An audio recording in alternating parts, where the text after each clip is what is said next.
Assalamualaikum warahmatullahi wabarakatuh. Perkenalkan, saya Sela Irma Fernanda. Saya dari Offering DD. Di sini saya akan mempresentasikan proyek ekonometrika 1, yaitu poster. Pada bagian pertama berisi informasi mengenai Indeks Pembangunan Manusia atau IPM Provinsi Jawa Timur pada tahun 2022. Mencatat angka sebesar 72,75% mengalami kenaikan sebesar 0,61% atau 0,8% dibandingkan tahun sebelumnya. Peningkatan dipengaruhi oleh beberapa faktor, yaitu kesehatan, pendidikan, dan pengangguran.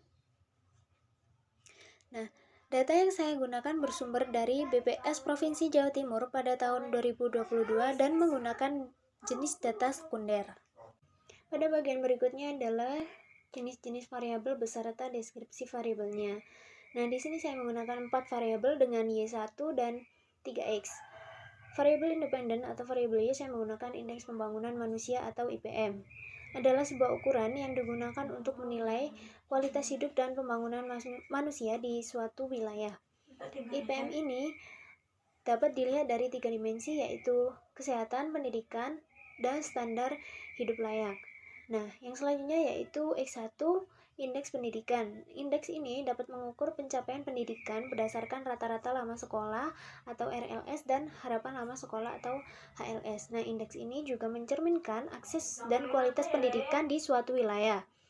Yang selanjutnya ada X2, yaitu Indeks Kesehatan.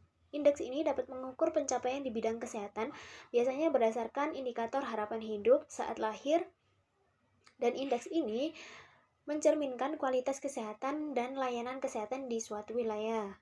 Nah, yang terakhir ada X3, yaitu tingkat pengangguran terbuka atau TPT.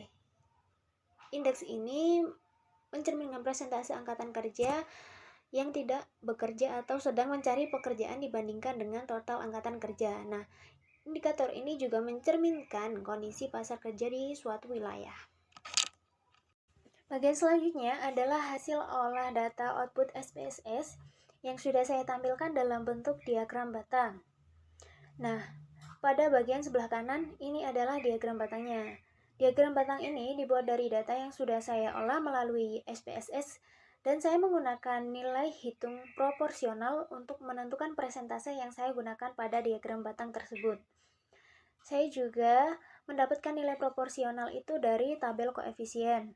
Diagram ini juga menunjukkan berapa besar pengaruh faktor-faktor indeks pendidikan, indeks kesehatan, dan tingkat pengangguran terbuka atau TPT terhadap Indeks Pembangunan Manusia atau IPM Jawa Timur pada tahun 2022.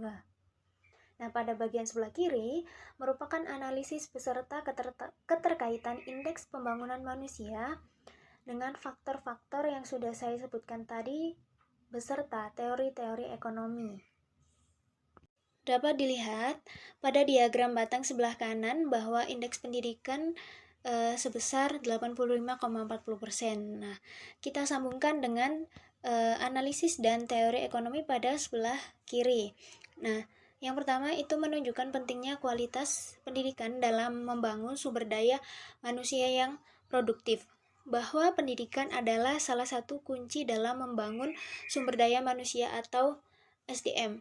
Nah, kualitas pendidikan yang baik berperan dalam menciptakan individu yang produktif, inovatif, dan mampu bersaing di pasar tenaga kerja. Nah, yang kedua ini adalah teori ekonomi. Menurut Adam Smith dalam The Wealth of Nations menjelaskan bahwa spesialisasi dan pembagian kerja dapat meningkatkan produktivitas secara signifikan. Nah, pendidikan adalah salah satu kunci untuk mencapai spesialisasi ini karena individu yang terdidik akan memiliki keterampilan yang lebih terarah dan dapat berkontribusi secara lebih efektif dalam kegiatan ekonomi.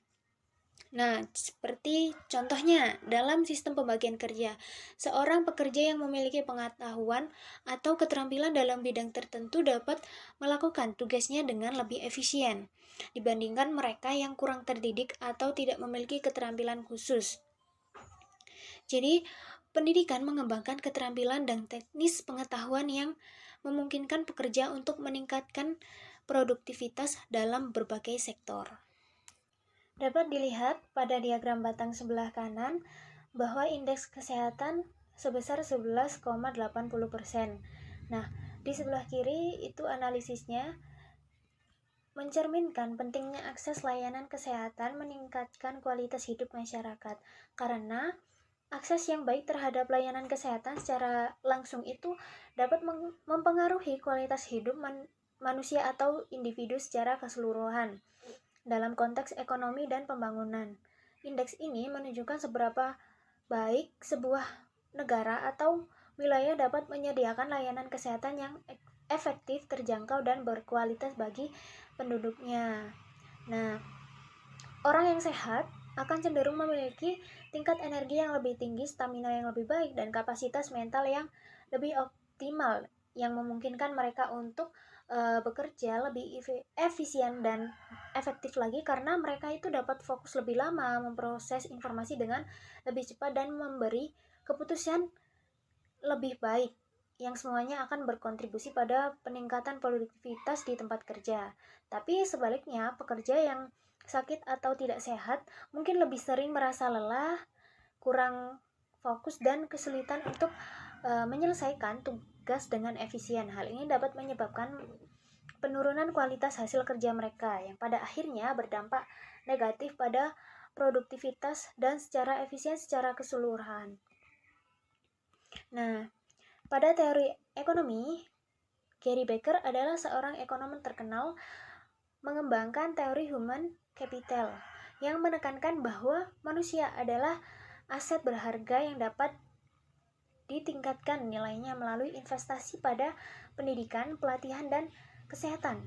Dalam konteks ini, kesehatan pekerja memainkan peran penting karena kesehatan adalah salah satu bentuk human capital yang paling fundamental. Yang terakhir yaitu dapat dilihat pada diagram sebelah kiri bahwa tingkat pengangguran terbuka atau TPT sebesar 9,20%. Nah, kita sambungkan dengan analisisnya di tabel bagian kiri. Nah, pengangguran yang lebih rendah berkontribusi pada peningkatan kesejahteraan dan pembangunan ekonomi. Jadi, TPT ini mengukur persentase jumlah orang yang aktif mencari pekerjaan namun belum mendapatkan pekerjaannya. Nah, dibandingkan dengan total angkatan yang sudah bekerja. Pengangguran yang lebih rendah tidak hanya menunjukkan kesehatan ekonomi yang lebih baik, tetapi juga memiliki dampak langsung terhadap kesejahteraan masyarakat dan pembangunan ekonomi secara keseluruhan. Nah, selanjutnya juga kita sambungkan pada teori ekonomi. Nah, di sini ada teori Keynesian yang dikemukakan oleh John Maynard Keynes.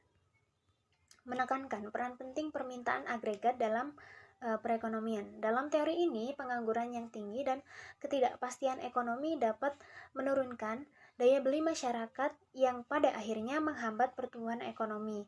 Atau sebaliknya, penurunan tingkat pengangguran terbuka atau TPT dapat mempercepat pertumbuhan ekonomi melalui peningkatan konsumsi dan investasi secara langsung, mempengaruhi permintaan agregat. Seperti itu. Sekian presentasi proyek Ekonometrika 1 yang sudah saya presentasikan tadi, yaitu poster. Nah, kurang lebihnya dari saya mohon maaf. Terima kasih. Wassalamualaikum warahmatullahi wabarakatuh.